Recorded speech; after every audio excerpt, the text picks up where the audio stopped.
We're speaking with Phil Costner, chef, operations leader, and highly respected industry veteran who has now set his sights on La Madeleine.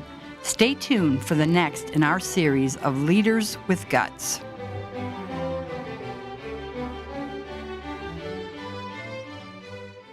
Phil, what's been the gutsiest business decision you've ever made? Well, the worst business decision I ever made was the Gorgonzola toothpaste. And that did not go well at all. Talk about that a little.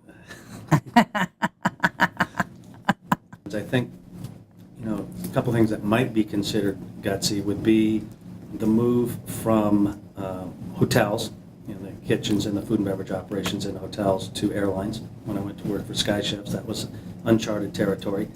And when I moved from the airline industry into the theme park industry, that might be considered gutsy as well. And the reason I say that is because if you had asked me while I was a student at the CIA, Phil, at what point in your career are you going to work for an airline or a theme park? The answer would have been never, not in a million years. I'm a chef. I'm trained. I'm all about food. I'm not going to work for one of those deals. So I guess that could be considered gutsy. Phil, how do you know when it's time to take a new job as opposed to staying in the job you already have? For me, what's most important about a job is I've got to work for somebody that I respect and I'm learning from every day. I've got to work, I've got to be in a position which enables and allows me to do what I do best, and I got to have fun doing it. So if one or more of those factors are permanently eliminated from my work life, then it's a signal that it's time to make a change. And what about in terms of for your business, about deciding to stay the course or make a change? Well, I'm always going to be, my persona is, if I have a choice between staying the course or moving forward, I'm almost always going to inevitably move forward. I'm always going to take the step forward. I like the idea of being a risk taker. I like the idea of being entrepreneurial. I like the idea of continually moving forward, which isn't to say, it's not moving forward like a drunken sailor. It's not making foolish decisions. It's not being rash, but well thought out decisions, well thought out paths. I think they've got to be traveled. And there are times when it's prudent to stay the course. There really are, and sometimes we've done that. Sometimes I've done that in the past. But given the choice, my first inclination is always going to be to move forward. And do you think that the recent recession made a difference in a lot of people's ability to make a gutsy decision? Absolutely. I think that the recession just absolutely had an incredible effect on not just people, but industry and certainly the restaurant industry. We saw unbelievable amounts of fallout. And I think that, I think we saw two schools of thought there. I think we saw a chunk of the industry just hunker down and quiver and do nothing. And we saw a hunk of the industry shoot off like shooting stars, taking paths and strategies and tactics we never would have seen them do before. So, I think it's had a profound effect on us. Do you think the ability to make gutsy decision is something someone can learn, or it has to be innate? I think for the most part it's innate. I think that it's less about, I don't think it's something you can learn. I think it's something that you might be able to become comfortable with. But I don't think you can teach someone to become gutsy. If you have someone by your side long enough and they get used to the idea of stepping out there, taking a chance and winning, then they can probably become comfortable with the risks that are involved. But I don't think you can teach someone how to take a risk or how to become gutsy. And how much room do you give employees of La Madeleine to be gutsy in their everyday work? Quite a bit.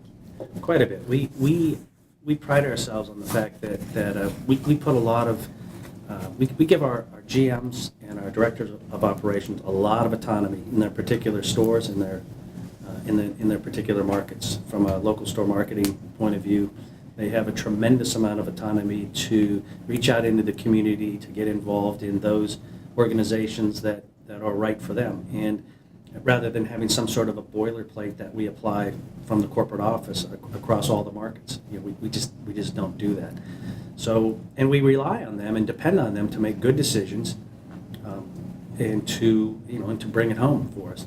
Do you think it takes guts to roll out new menu items? No, not really. I think, I think it's, no, I don't think it takes guts if you've done the work up front, if you know, it's like what we talked about before.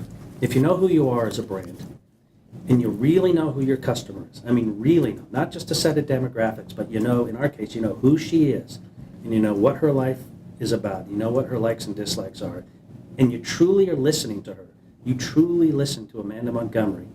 It doesn't take guts. It really takes, it's more about how fast can we react to the Amandas and what they're asking for and what they're seeking. And sometimes they're not going to tell you. They're not going to reach out and tell you, hey, I want a salad with 4 kinds of fruit and bacon on it. But they're through different channels, they're going to tell you, I have a huge interest in bacon, I have a huge interest in cooking, I have a huge interest in fresh. Summer's coming right around the bend, and we're heading towards lighter clothes and bathing suits. I have a big interest in looking good. So if you really truly listen and you put all those factors together, it doesn't take guts. It takes just listen, react, surprise, and get it done. Don't let it, I hate to drone on here, but I've been in other companies where this thing will get caught up in committee forever and ever and ever, and then a focus group. And and if you want, you can drive any product out of the pipeline. You can take any set of data you want and kill a product or make it a hero. And we don't do that here. Thankfully, we're a small enough company. We're flexible. We make a decision and we go with it, but it's an informed decision. And how gutsy do you think you have to be to change careers in food service? I think it takes a certain amount of guts. I think you have to really think this through, especially, a career change like the one we're talking about could very well involve family members. It could involve where you live. It could involve the amount of risk. It could involve, personal financial stake. I think you have to think them through but again, like I said earlier, you got to move forward. Make a decision, make a good decision, and then get after it, make it work. We've been talking with Phil Costner, COO of La Madeleine.